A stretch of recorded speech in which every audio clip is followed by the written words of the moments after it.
하나님께서 우리의 길보다 앞서가신다고 그렇게 말씀을 하고 있습니다. 이제 하나님의 구름 기둥이 그들을 인도하여서 약속의 장소로 옮겨가는 그런 장면을 우리가 보게 되는데요. 사실 여러분들, 우리가 이 인생을 가리켜서 말할 때 여행 또는 여정 이렇게 표현하고 있지 않습니까? 우리의 그 삶이라는 것은 이렇게 앞으로 나아가는 그런 모습의 형상을 띠고 있어요. 그래서 많은 사람들이 어디로 가야 할지를 궁금해합니다. 또 어떻게 살아야 할지를 또 그렇게 궁금해하지요. 또 때로는 무엇을 선택하며 살아야 할지를 고민하면서 나아갑니다. 그런데 여러분, 그것이 쉬운가요? 쉽지가 않죠. 우리는 늘 그 부분에서 고민하고 또한 늘 그런 불확실한 위험 때문에 염려하면서 그렇게 나아간다는 것입니다. 자, 그런데요, 오늘 민수기 10장을 보니까요, 이스라엘 백성들이 광야를 떠나서 하나님께서 약속하시는 그 약속의 땅을 향하여 첫걸음을 떼는 그 순간을 자세히 보니까요, 하나님께서 놀라운 것을 우리에게 보여주시다는 거예요. 바로 오늘 본문 말씀이죠. 무엇이었습니까? 하나님의 언약궤가 그들의 3일길을 앞서갔다라는 거예요. 그러면서 뭐 했다라는 거예요? 그들이 쉴 곳을 찾았다고 그렇게 말을 합니다. 이 말씀을 통해서 우리가 알 수 있는 건 뭐예요? 이스라엘은 혼자 길을 찾지 않았다는 거예요. 거기 누가 계셨어요? 하나님이 계셨다. 그것도 하나님이 앞서서 그 길을 열어가셨다라고 그렇게 성경은 말씀하고 있습니다. 그런데 오늘 성경이 자세히 보니까요, 하나님께서는 길을 단순히 안내하는 것으로만 그치는 것이 아니라 쉴 곳을 찾았다라고 그렇게 말씀하시는 거예요. 그것은 단순하게 우리가 육체적으로만 쉴 곳을 예비하는 것이 아니라 영적으로도 또한 정신적으로도 쉴 곳을 하나님께서 준비하신다라고 그렇게 볼 수가 있습니다. 오늘 여러분, 우리의 삶을 보면은요, 이와 같은 일들이 많이 있어요. 광야와 같은 삶이 우리 앞에 놓여져 있다는 것입니다. 그런데 우리가 이 말씀을 통해서 기억해야 될 것은 무엇입니까? 하나님이 함께 하신다. 하나님이 앞서서 우리의 길을 예비하신다는 거예요. 그래서 저는 오늘 이 말씀을 통해서 우리 앞서서 우리의 갈 길을 예비하시고 쉴 길을 예비하시는 그 하나님의 그 행하심을 통해서 많은 위로를 받게 되시기를 주님의 이름으로 간절히 부탁을 드립니다. 첫 번째로 우리가 살펴봐야 될 것은요, 하나님은 앞서가셔서 우리의 길을 준비하신다. 한번 따라해 볼까요? 하나님은 앞서가셔서 우리의 길을 준비하십니다. 오늘 본문 말씀에 분명히 말하고 있죠. 언약궤가 앞서가며 길을 찾았더라. 앞서가며 길을 찾았더라. 이스라엘이 앞서간 게 아니에요. 하나님이 앞서가셨다는 거예요. 하나님이 일하셨다는 거예요. 하나님이 먼저 움직이셨다고 성경은 말씀하고 있어요. 그러니까 다시 말하면 이 광야의 행진이라는 것이요, 어떤 인간의 계획이나 노력 그리고 인간의 용기에 의해서 시작된 것이 아니라 하나님의 앞서가심에서 시작되었다는 거예요. 여러분, 이것을 분명하게 기억하시길 바랍니다. 우리는 우리가 무언가를 해야만 그것이 불안하지 않고 그것이 잘 될 거라는 그런 착각에 살아갈 때가 참 많이 있어요. 그렇죠? 그런데 사실 우리 인생은요, 우리의 힘만으로는 살아가기 너무 어렵다는 것입니다. 하나님이 앞서가셔야만 된다는 거예요. 오늘 그러므로 첫 번째로 보니까 우리의 발걸음보다 뭐가 있어요? 하나님의 계획이 먼저 있었다는 거예요. 뭐가 있었다고요? 하나님의 계획. 여러분, 광야는요, 어떠한 특징이 있습니까? 필요한, 있어야 될 것이 없는 곳이라는 거예요. 자원도 없고요, 물도 없고요, 먹을 것도 없고요, 그리고 길도 없어요. 그러니까 정말 우리에게 필요한 모든 것이 아무것도 없는 그런 것이 바로 이 광야라는 거예요. 여러분, 이런 곳에서 살아갈 수가 있습니까? 아무것도 없어요. 먹을 것도 없고요, 물도 없고요, 뭐 행할 것도 없고, 일도 없고요, 어떻게 될지도 모르겠고요. 그런데 이런 곳에서 우리가 살아갈 수 있을까? 우리가 염려하는 게 그런 거 아닙니까? 성경에서도 염려하지 말라는 게 뭘 염려하지 말라고 그랬어요? 무엇을 먹을까? 무엇을 입을까? 무엇을 마실까? 염려하지 말라고 그랬잖아요. 그러니까 사실 이런 것이 필요하기 때문에 이런 것이 없으면 우리는 염려할 수밖에 없다는 거예요. 왜? 그런 것이 없으면 우리가 살아갈 수가 없기 때문에. 광야는 어떤 것이냐? 바로 그런 것이라는 거예요. 그런데 오늘 성경 보니까 놀랍게도 이스라엘 백성들이 그 광야길에서 40년 동안을 살아남았다는 거예요. 어떻게 그들은 아무것도 없는 그 광야에서 살아남을 수가 있었던 것일까요? 그것은 오늘 성경 말씀대로 그들의 앞에 언제나 하나님의 앞선 계획이 있었기 때문입니다. 하나님의 계획, 하나님의 일하심. 성경은요, 이것을 여러 군데에서 보여줍니다. 우리가 먼저 볼 것은 바로 요셉이라는 인물이에요. 요셉은 어떤 사람이었습니까? 그의 형들에 의해서 애굽의 노예로 팔려가는 비극적인 인생을 가졌던 사람. 어느 누가 형제들이 자신을 팔리라고 생각을 했겠어요? 지금 같으면은야, 여기서 애굽이라고 해도 뭐 비행기만 타면 얼마든지 뭐 하루 이틀에 갈 수가 있지 않습니까? 그런데 과거에는요, 이스라엘에서 이 애국까지 가는 길만 해도요, 너무나도 먼 길이었기 때문에 한번 그렇게 팔려가고 나면 다시는 고향 땅으로 돌아올 그런 기회가 없었다. 찾을 수가 없어요. 근데 그러한 일을 누가 벌였어요? 형제들이 벌였다는 것이죠. 그게 현상적으로 보면은 요셉의 인생은 완전히 끝난 인생이었습니다. 실패한 인생이었다는 거예요. 그런데 자세히 보십시오. 요셉이 나중에 우리 다 알지 않습니까? 어떻게 됩니까? 그냥 노예로 끝나버렸나요? 아니죠. 놀랍게도 애굽의 총리가 되었다. 이인자가 되었다. 어떻게 그러할 수가 있었을까? 요셉은 그 일에 대해서 이렇게 고백을 하지요. 창세기 45장 5절 말씀입니다. 함께 읽습니다. 시작. 하나님이 생명을 구원하시려고 나를 당신들보다 먼저 보내셨나이다. 먼저 보내셨다는 거예요. 아, 하나님께 계획이 있었구나. 하나님은 계획이 있으신 분이에요. 요셉은 뒤늦게 이해했죠. 그것이 모든 것이 다 지나고 나서야 그제서야 비로소 아, 하나님이 행하셨구나. 사람은 그때 느낀다는 거예요. 그런데 그러기 전에 이미 하나님은 그 일을 계획하시고 시행하고 계셨다. 놀랍지 않습니까? 신약에서도 보면은요, 이와 같은 일이 있죠. 여러분, 초대교회가 정말 성령의 그 기름 부으심으로 인해 얼마나 크게 성장했습니까? 그런데 놀랍게도 그 초대교회 예루살렘 교회에 큰 시련이 다가왔죠. 핍박이 다가왔다는 거예요. 그렇게 됐을 때 어떻게 됩니까? 교회가 흩어졌다고 성경은 말을 합니다. 교회가 깨진 거예요. 자, 이렇게만 보면 초대교회가 실패한 것 같아요. 무너진 것 같습니다. 그런데 성경은 그렇게 말씀하고 있지 않아요. 사도행전 8장 4절에 보면 이렇게 이야기를 합니다. 함께 읽어보겠습니다. 시작. 그 흩어진 사람들이 두루다니며 복음의 말씀을 전할세. 흩어짐이 끝인 줄 알았더니 흩어짐으로 인해서 복음이 어떻게 됐다는 거예요? 세계로 퍼져나간다. 사람의 눈으로 봤을 때에는 아, 이거 끝이야. 아, 붕괴됐어. 이제는 더 이상 소망이 없어 라고 말했는데 하나님의 계획에서 하나님의 눈으로 바라보았더니 이것은 무엇이었더라? 복음이 확장되는 통로였더라. 그러니까 결국은 지금에 와서 보니까 아, 하나님의 인도하심이었구나 라는 것을 우리는 이제서야 아는 거죠. 그때는 몰랐지만 지금도 마찬가지거든요. 여러분, 우리 사람들은요, 결과를 보고서 하나님의 뜻을 이해하죠. 그런데 하나님은 길을 준비하시는 그런 과정 속에서 우리의 모든 연약함, 한계를 다 알고 계시기 때문에 그것을 다 감안해서 모든 것을 다 계획하시고 일을 이루시더라고요. 여러분, 이것을 우리가 기억해야 될 줄로 믿습니다. 그러니까 여러분, 지금 여러분의 삶에 어떤 일이 일어나고 있습니까? 그럴 때 여러분, 우리가 고백해야 될 것은요, 하나님의 계획이 있다라는 것을 고백하고 그것을 믿음으로 믿고 나아가시기를 주님의 이름으로 간절히 부탁을 드립니다. 또 두 번째로 보니까 하나님은 우리의 방해를 목적지로 바꾸십니다. 방해가 뭐가 된다고요? 목적지가 되더라는 거예요.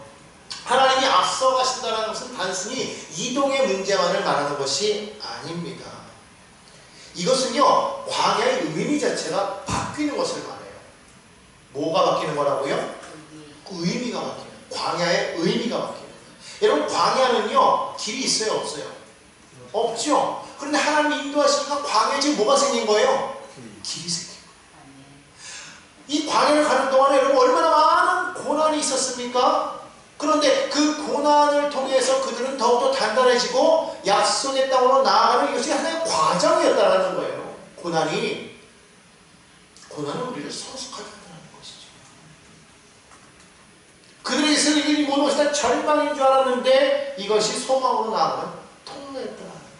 그렇기 때문에 여러분 이스라엘 백성들은요 광야길을 걸어갔지만 결코 그들은 광야에서 죽지 않았어요.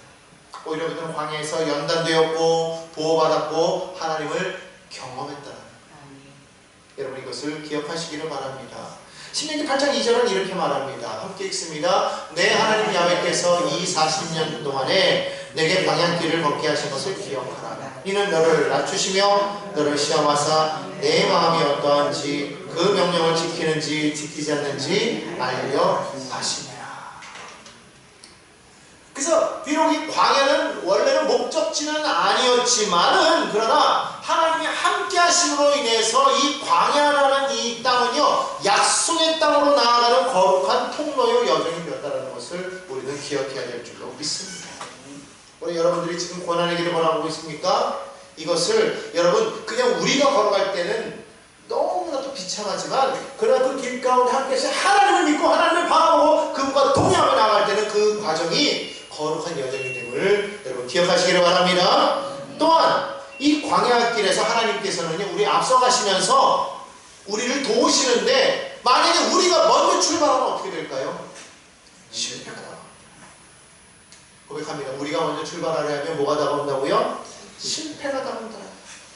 민수기 14장을 보니까요 이스라엘 백성들이 이 가나안 땅 앞에서 그들이 하나님의 명령이 없이 앞으로 나아가려고 하는 그런 모습이 나옵니다. 민수기 14장 42절에 하나님께서 모세를 통해서 이렇게 경고를 합니다. 야훼께서 너희 중에 계시지 아니하니 올라가지 말라. 올라가지 마라. 너희가 올라가면 패할 것이야. 왜? 하나님이 너희 중에 함께 계시지 않기 때문이야. 여러분 하나님이 함께 하시면 광야길도 소망의 길이 되지만 하나님이 함께 하시지 않으면 아무리 우리에게 유익한 길인 것처럼 보여도 그 길은 멸망의 길이 될 수가 있다는 거예요. 그런데 이 말을 듣고 이스라엘 백성은 어떡합니까? 예 알겠습니다. 우리가 가만히 있겠습니까? 그렇게 하지 않고 어떻게 했다고 그래요? 성경에 보니까 올라갔다고 말합니다. 그 결과 어떻게 됐을까요? 크게 패합니다. 여러분 왜 이들이 패했는지 아십니까? 하나님을 앞서가는 그 하나님을 그들의 뒤로 두었기 때문에 하나님보다 자신들이 앞서 나갔다는 거예요. 하나님보다 앞서 나갈 때 반드시 패배가 다가온다는 것이죠. 여러분 이것이 이스라엘만의 문제입니까? 아니에요. 오늘 우리도 한번 돌이켜봐야 된다는 거예요. 여러분 급한 일이 생길 때 하나님부터 찾아요? 아니면 무엇부터 찾습니까? 하나님부터 찾으신다면 정말 복 있는 사람인 거예요. 근데 우리가 막 급하면은요 잘 하나님 찾게 되지가 않아요. 희한하죠. 감정이 막 앞서간다는 거죠. 그리고 어떨 때는 내 경험과 내 계산을 의지할 때가 너무나도 많다는 거예요. 여러분 잠언서 3장 5절에서 6절 말씀은 이렇게 말합니다. 함께 읽습니다. 너는 마음을 다하여 야훼를 신뢰하고 내 명철을 의지하지 말라. 너는 범사의 그를 인정하고 그리하면 내 길을 지도하시리라. 또 우리가 의지해야 될 것은 뭐예요? 내 명철, 내 지식? 그분을 인정하라는 거예요. 그분을 인정할 때 그분이 우리의 길을 인도하신다. 성도란 뭐냐 이거 성도란 하나님보다 앞서지 않는 사람이 성도인 거예요. 뭐라고요? 하나님보다 앞서지 않는 사람.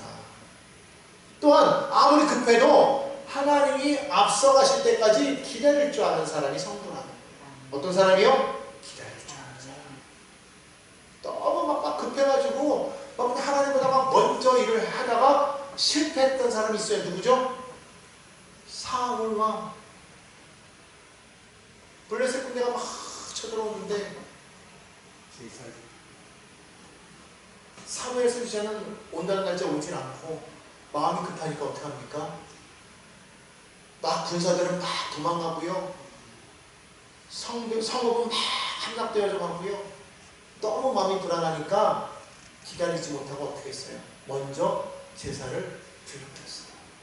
자기가 할 일은 그게 아니에요. 그러니까 사무엘 선지자가 나중에 한 말이 뭐예요? 순종이 제사보다 낫다고 했잖아요. 우리가 뭐 예배만 드린다고 해가지고 그 사람이 복 있는 사람이 하나님 기뻐하는 사람이 아니라 정말 순종하는 그 사람을 하나님이 기뻐하시더라고요. 예배만 드리면서 나아가서는 하나님의 사람으로 살지 않고 막 내 멋대로 내 마음대로 살아가는 사람을 하나님 기뻐하시겠냐. 오늘 그렇기 때문에 사울은 그 일로 인해서 하나님 앞에 버림받습니다. 여러분 이걸 기억하시기 바랍니다. 기다릴 줄 알아요. 기다릴 줄 안다는 건 어떻게 기다릴 수 있는 겁니까? 믿음이 있어야 돼요. 그분에 대한 신뢰함이 있어야 기다릴 수가 있다는 것이죠. 그러면 여러분 믿음으로 기다리는 복된 성도 여러분 다 되시기를 주님의 이름으로 간절히 부탁을 드립니다. 자, 큰 두 번째로 하나님은요 우리 앞서가셔서 또한 우리의 쉴 곳을 예비하신다는 거예요. 따라할까요? 하나님은 우리의 쉴 곳을 예비하십니다. 우리 본문 33절 다시 한번 볼까요? 그들이 야외사에서 떠나 3일 길을 갈 때에 야외 언약궤가 그 3일 길에 앞서 가며 그들의 무엇을 찾았고? 쉴 곳을 찾았고 그랬어요. 여기 성경에 보니까 여기서 초점이 뭐예요? 하나님이 그들을 앞서갔다라는 것에만 초점을 맞추는 것이 아니라 실제로 강조한 건 뭐예요? 앞서가면 뭐 했다라는 거예요? 쉴 곳을 찾았다. 여기가 큰 초점이 되어야 되겠죠? 하나님이 행하신 일은 뭐예요? 그들의 쉴 곳을 찾았다라는 거예요. 그러니까 다시 말하면 하나님께서 준비하신 것은 단순히 이동할 장소가 아니라는 거예요. 그것은 어떠한 곳입니까? 회복의 자리라는 거예요. 은혜의 자리라는 거예요. 다시 일어설 수 있는 힘을 줄 수 있는 그런 쉼의 자리라는 것을 뜻하고 있습니다. 왜 그렇습니까? 이 쉼이라는 것은요 인간의 호흡이며 또한 신앙의 필수 요소이기 때문입니다. 고대 그리스 철학자이던 아리스토텔레스가 이렇게 말하죠. 일하기 위해 쉰다는 인간은 행복할 수 없다. 일하기 위해서 쉬는 것이 아니라는 거예요. 그런 사람은 결코 행복할 수가 없다라고 볼 때가 아니에요. 쉼이라는 것은 일을 하기 위해서 다시 나를 충전만 하는 그런 것이 아니라 쉼 자체에 더 큰 의미가 있다는 것이죠.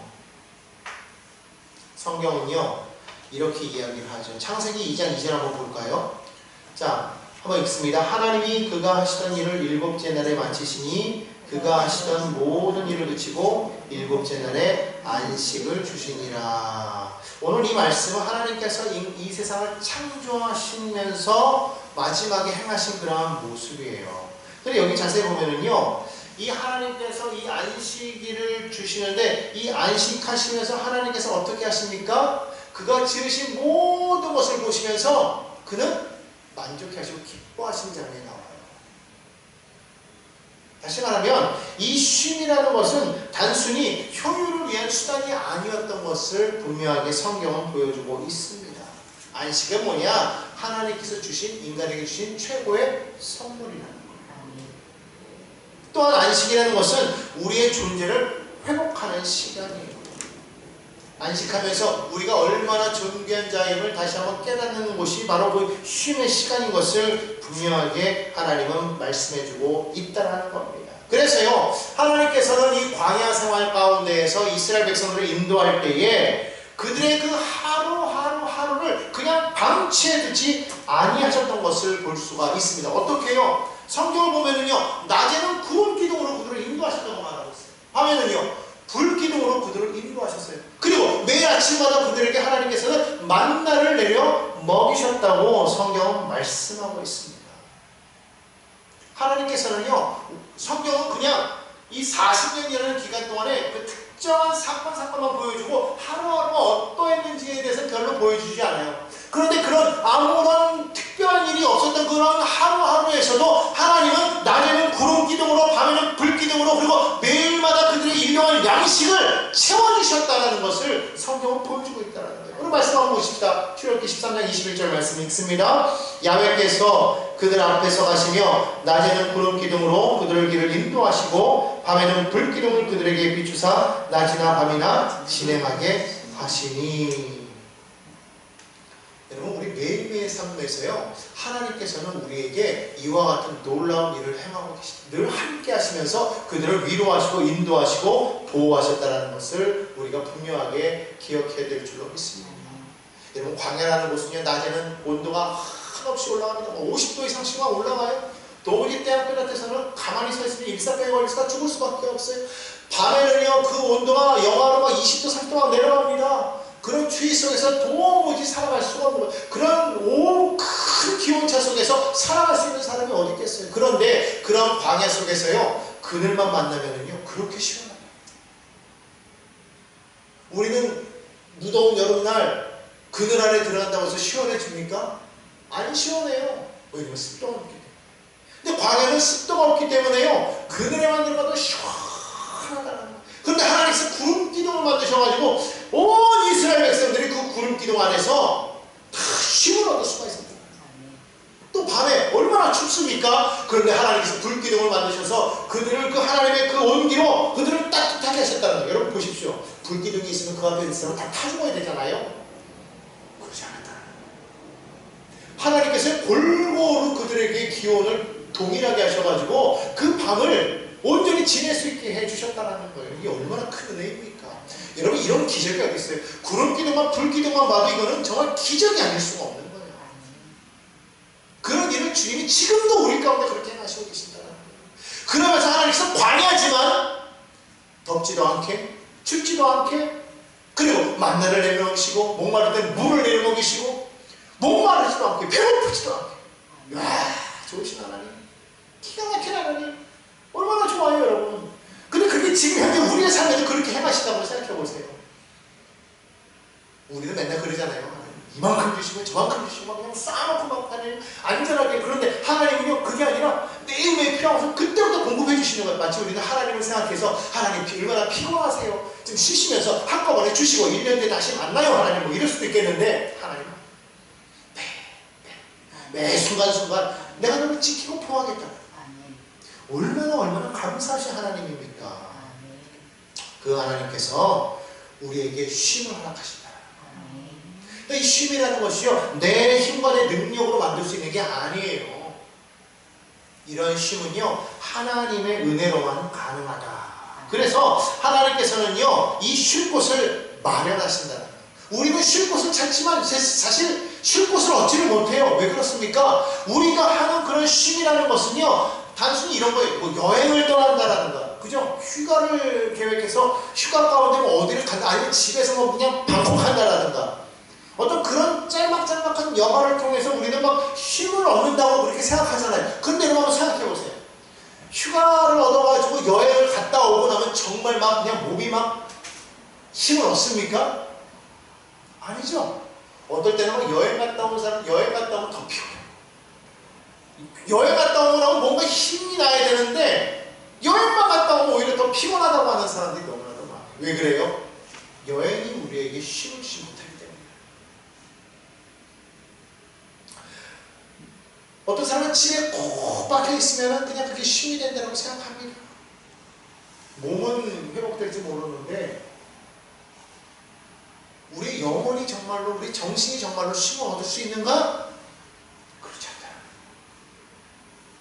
어떤 사람은 밖에 나가서 사람을 만나야 회복되는 사람도 있어요. 어떤 사람은 혼자 가만히 있어요. 회복되는 사람도 있어요. 그러니까 저마다 자기의 방법대로 쉼을 얻고 자기를 회복시키려고 하지만 그런 회복이라는 것이 사실 그렇게 쉽지만은 않아요. 물론 이것이 필요 없다는 얘기는 아니에요. 이것이 있음으로 인해서 우리가 쉼을 얻을 수가 있지만 정말 그것만으로 우리의 육신은 쉼을 얻고 정신은 쉼을 얻지만 우리의 영혼은 정말 쉼을 얻게 되느냐라는 것이죠. 아니죠. 그런데요, 하나님이 주시는 쉼이라는 것은요, 다르다는 거예요. 관계가 깨어져 있어요. 얼마나 불안하고 얼마나 힘이 들어요. 그렇죠? 근데 그 관계가 회복됨으로써 하나님은 우리에게 위로하시고 힘을 주시고 우리 영혼을 평안하게 하시는 하나님의 임재가 우리 가운데 임할 때에 정말 분주했던 우리 삶에 정말 평안한 고요함이 다가오게 돼요. 이것을 우리에게 하나님이 허락하여 주신다는 것이죠. 그래서 예수님께서는요 이렇게 말씀하셨어요. 마태복음 11장 28절에 보면은요 수고하고 무거운 짐진 자들아 다 내게로 오라 내가 너희를 쉬게 하리라. 누가 쉬게 하신다는 거예요? 그렇죠. 왜 그렇게 말씀하셨냐면 쉼은 휴식이 아니라 쉼은 뭐예요? 그것을 통해서 회복과 치유가 일어나야 된다. 그것은 하나님밖에 하실 수가 없지요. 그래서 시편 기자는 이렇게 고백합니다. 62편 5절 말씀이 함께 있습니다. 나의 영혼아 잠잠히 하나님만 바라라. 무릇 나의 소망이 그로부터 나오리라. 자, 그런데요 이 하나님은요 또 우리가 미처 인식하지 못한 그런 쉼도 준비하시는 것을 우리가 볼 수가 있어요. 이스라엘이 여러분 쉴 때 스스로가 자신들이 어디서 쉬어야 되겠다는 그 장소를 결정했습니까? 그렇지 않죠? 하나님의 구름 기둥이 머물면 쉬고 움직이면 떠났다는 거예요. 민수기 9장 17절 말씀에 구름이 성막에 머무는 동안에는 그들이 행진하지 아니하고 구름이 떠오르면 행진하였더라고 그렇게 말씀하고 있어요. 무슨 말입니까? 쉬는 시간도 이동의 시간도 다 하나님의 주권에 달려있다. 이것을 우리가 분명히 기억해야 됩니다. 이것은 무엇부터냐면 우리 삶에도 뜻하지 않은 멈춤의 시간이 올 때가 있어요. 예기치 못한 삶의 전환점이 다가올 수도 있다는 겁니다. 때로는 정말 갑작스럽게 우리에게 기회가 올 수도 있죠.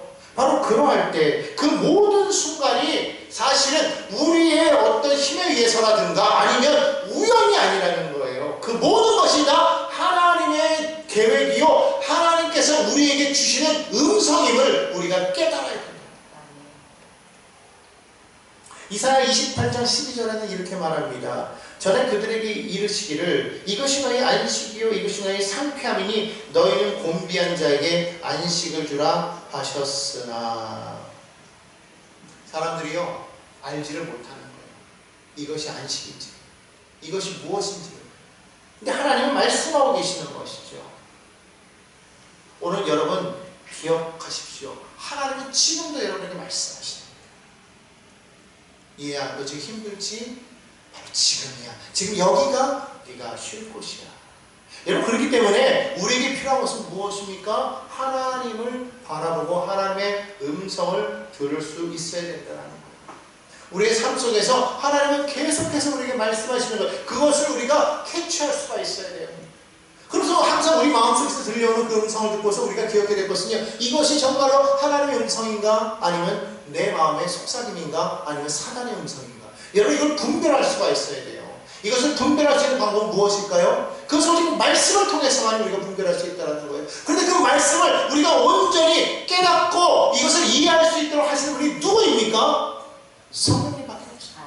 그러니까 성령을 날마다 의지해서 성령님 내게 이 말씀 내게 주시는 이 마음의 이 음성이 정말 이것이 하나님의 음성인지를 내가 분명히 깨닫고 그 말씀대로 순종하며 나아갈 수 있도록 하나님 나에게 지혜를 더하여 주옵소서. 날마다 기도하면서 그분을 붙잡아 나아갈 때에 우리는 그분으로부터 얻는 참된 만족과 쉼을 얻을 수가 있다는 거예요. 그것이 정말 하나님의 음성을 우리가 깨닫고 그 음성대로 나아갈 때에 거기에 참된 쉼이 있고 회복이 있고 치유가 있게 되는 줄 믿으시기를 바랍니다. 그러므로 우리는 큰 세 번째로 우리가 기억해야 될 것은 무엇입니까? 그분을 믿음으로 따라야 된다. 왜? 그분이 앞서가시기 때문에. 여러분 우리가 하나님의 인도가 분명함을 우리가 알 때 우리는 어떻게 해야 됩니까? 그분의 말씀에 믿음으로 순종하며 나아가야 된다는 거예요. 하나님이 우리를 인도하십니다 라고 말하면서 우리는 정말 그분이 우리를 인도하시는가에 대해서 자꾸만 어떤 정보를 막 요구하려고 해요. 정말 이해하려고 합니다. 아니에요. 우리에게 필요한 것은 무엇입니까? 바로 믿음이에요. 하나님이 나를 인도하신다는 그런 분명한 확신이 들 때는요 믿음을 가지고 우리의 발걸음을 옮겨야 될 줄로 믿습니다. 그러니까 여러분 하나님이 우리 앞서 가신다는 것을 우리가 깨닫는다면 뭐냐면요, 두려움을 내가 던져야 되는 거예요. 두려움은 누가 주는 거기 때문에? 원수가 되죠. 두려움이 뭐가 있기 때문에? 사망이다. 우리는 정말 하나님의 신뢰함으로 믿음으로 나아가야 될 줄로 믿습니다. 그럼 믿음은 무엇일까요? 믿음은 따라가는 용기라는 거예요. 따라해볼까요? 믿음은 따라가는 용기입니다. 믿음이라는 것을 우리가 착각해가지고요, 우리의 장래에 어떤 일이 일어날 것을 아는 것을 믿음이라고 생각하는 사람들이 많이 있어요. 앞날을 아는 것이 믿음이 아니라 우리의 앞에 누가 앞서가시는지를 아는 게 믿음이라는 거예요. 자, 물어보겠습니다. 여러분 앞에 누가 앞서가고 계신다고요? 하나님. 여러분, 이스라엘 백성들이 광야를 걸어갈 때 광야의 지형을 다 알았던 게 아니에요. 지도가 있었던 것도 아니고요, 오늘날처럼 내비게이션이 있는 것도 아닙니다. 오직 그들에게는 무엇이 있었습니까? 하나님의 구름 기둥과 불 기둥이 있었다는 거예요. 앞서가시는 하나님을 바라보았다는 거예요. 그것을 무엇을 통해서 알았냐면요, 언약궤를 통해서 알았다는 거예요. 오늘 본문 말씀 볼까요? 다시 한번 보겠습니다. 뭐라고 말하고 있습니까? 궤가 떠날 때에는 모세가 말하되 야훼여 일어나사, 잘못 읽었습니다. 33절에 그들이 야훼의 산에서 떠나 3일길을 갈 때에 야훼의 언약궤가 그 3일길에 앞서가며 그들의 쉴 곳을 찾았고, 지금 그들이 바라보았던 것은 무엇이에요? 하나님의 언약궤. 하나님의 언약궤. 하나님의 언약궤가 그들 앞에 보이는 것, 3일길을 앞서가면서 그들 앞에 걸어가고 있는데요, 그 언약궤를 바라보면서 그들은 앞으로 나아갔던 것을 볼 수가 있어요. 우리는 우리 인생길을 모른다는 것이죠. 내일을 압니까? 몰라요. 우리 복음성가에도 그런 복음성가 있잖아요. 내일은 난 몰라요. 하루하루 살아요. 그래요, 마찬가지. 우리는 내일을 몰라요. 그런데 우리는 늘 그것 때문에 불안 염려해가면서 늘 내일을 알기 위해서 비싼 돈을 들여서 점치러 가고 무당에게 가고 막 그러는 거 아니겠습니까? 여러분, 그들이 우리의 앞길을 압니까? 몰라요. 우리의 나아가는 앞길은 오직 하나님만이 하신다는 거예요. 왜냐하면 그분이 우리를 창조하시고 모든 인생의 주관자가 되시기 때문이라는 것이죠. 아까 원수마귀는 아는 것 같지만 미래는 몰라요. 오직 과거만 안다. 현재와 과거의 일은 그들은 너무나도 정확하게 알고 있지만은요, 앞으로의 일은 알아요. 그들이 앞으로의 일을 알았다면 사단이 예수님을 십자가에 못 박았겠습니까? 예수님을 십자가에 못 박는 것이 자기들이 멸망당한 일이라는 것을 그들이 분명하게 깨달았다면 예수님을 십자가에 못 박고 그들이 그렇게 좋아했겠냐는 거예요. 그들은 몰랐기 때문에 예수님을 십자가에 못 박을 수밖에 없었다는 것이죠. 여러분, 그렇기 때문에 오늘 우리는요, 미래의 앞길을 몰라도 돼요. 우리는 누구만 바라보면 됩니까? 앞서가시는 하나님만 바라보면 되는 줄로 믿습니다. 예수님은 말씀하십니다. 요한복음 10장 4절에 자기 양을 다 내놓은 후에 앞서가면 양들이 그의 음성을 아는 거로 따라오되, 이렇게 말씀하고 있어요. 무슨 말입니까? 우리는 그의 음성만 듣고 따라가면 된다는 거예요. 그러니까 믿음은 뭐냐? 앞서가시는 주님의 음성을 신뢰하며 따라가는 용기 있는 순종인 거예요. 또한 두 번째로 믿음은 무엇입니까? 하루 한 걸음의 순종입니다. 한번 따라하겠습니다. 믿음은 하루 한 걸음의 순종입니다. 여러분, 이스라엘 백성들이 출애굽해서 단번에 가나안 땅에 들어간 것이 아니라는 거예요. 그 길을 오랜 시간을 걸쳐서 그들은 걸어갔어요. 그런데 하나님께서는 그 길을 한 번에 다 보여주셨어요? 아니에요. 오늘 성경을 보니까요, 언약궤가 3일 길을 앞서갔다고 그렇게 말해요.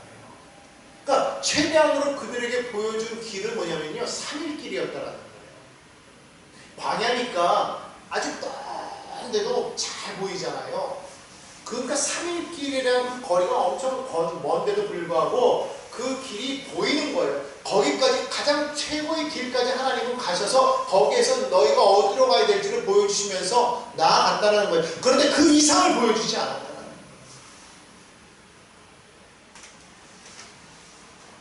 이 말씀이 무엇을 우리에게 보여주는 거냐면요, 오늘 우리가 순종해야 될 하루의 선택, 하루에 지켜야 될 말씀, 오늘 드릴 기도가 있다는 거예요. 하루하루 하나님께서는 우리를 인도하신다고 성경은 말씀하고 있습니다. 시편 119편 105절 말씀에 주의 말씀은 내 발의 등이요 내 길의 빛이니이다. 내 발의 등은요 내 발 앞에까지만 환하게 비춰요. 다시 말하면 한 걸음 디딜 수 있을 만큼만 환한 거예요. 그 앞으로 쫙 보여주는 게 아니에요. 근데 사실 우리가 나아갈 때는요 요 앞에만 밝아도 우리 나아갈 수가 있어요. 이게 무엇을 말하는 것이냐면 믿음이라는 것은 먼 미래를 맡기는 게 아니라는 거예요. 바로 오늘 앞에, 오늘 이 한 걸음을 하나님께 드리는 것이 바로 진정한 믿음이라는 것을 여러분 기억하시기를 바랍니다. 그러니까 하나님께서는 우리에게 만나를 내리셔도요 매일매일 그날그날의 만나를 내리셨고 딱 안식일 전날에만 어떻게 이틀치를 거두라고 하시는 거예요. 여러분 이거 기억하시기를 간절히 바랍니다. 마지막으로 믿음은 무엇입니까? 하나님의 동행을 신뢰하는 삶이라는 거. 따라서 하나님의 동행을 신뢰하는 삶입니다. 자, 오늘 민수기 10장 마지막 장면에서 모세는 이제 출발할 때 이렇게 말하죠. 35절 한번 읽어볼까요? 괴가 떠날 때에는 모세가 말하되 야훼여 일어나사 주의 대적들을 흩으시고 주를 미워하는 자가 주 앞에서 도망하게 하소서 하였고, 또 멈출 때는 이렇게 기도하죠. 민수기 10장 36절입니다. 괴가 쉴 때에는 말하되 야훼여 이스라엘 종족들에게로 돌아오셔서 이렇게 기도합니다. 이것을 보면서 우리가 한 가지 우리가 찾아볼 수 있는 고백이 있죠. 뭐예요? 우리는 하나님 당신 없이는 아무것도 할 수 없습니다. 이것을 말하는 거예요. 뭐라고요? 하나님이 우리와 함께하지 않으면 우리는 아무것도 할 수 없습니다. 이렇게 고백하는 것이죠. 그래서 모세는 출발할 때도 또 멈출 때도 하나님의 임재를 제일 먼저 구했다는 거예요. 오늘 이런 고백이 우리에게 있어야 될 줄로 믿습니다. 왜 그럴까요? 시편 127편에 이렇게 말하죠. 야훼께서 집을 세우지 아니하시면 세우는 자의 수고가 헛되네요. 그렇습니다. 하나님이 우리와 함께하지 아니하시면은요 우리가 행하는 모든 수고함이 다 헛될 수밖에 없다는 거예요. 자, 그래서 믿음은 뭐냐? 하나님의 앞서가심을 인정하고 하나님의 동행을 의지하며 하나님의 인도하심을 끝까지 신뢰하는 삶이다. 한마디로 앞서가시는 하나님을 따르는 성도의 믿음이다 라고 이렇게 말할 수가 있는 거예요. 자, 그럼 결론입니다. 오늘 말씀을 통해서 우리가 볼 수 있는 건 뭘까요? 우리는 앞서가시는 하나님을 바랍니다. 앞서가시는 하나님께서 오늘 우리에게 이렇게 말씀하십니다. 너희 앞에 내가 있다. 고백해볼까요? 너희 앞에 내가 있다. 또 하나님 말씀하십니다. 너희 길을 내가 준비했다. 하나님 말씀하십니다. 너희 의심을 내가 예비했다. 그러므로 두려워하지 말고 걸어라. 믿으십니까? 여러분 앞서가신 하나님을 신뢰하시기 바랍니다. 보이지 않아도 그분은 여전히 우리 앞서 행하시며 여러분의 쉴 곳을 예비하시는 좋으신 하나님이십니다. 우리는 그분을 바라봐야 돼요. 우리가 나아가는 우리의 삶의 은혜 여정이 하나님이 앞서가시기 때문에 결코 두렵지 않고 또 흔들리지 않으며 결국은 약속의 땅에 넉넉히 들어가게 될 것을 믿습니다.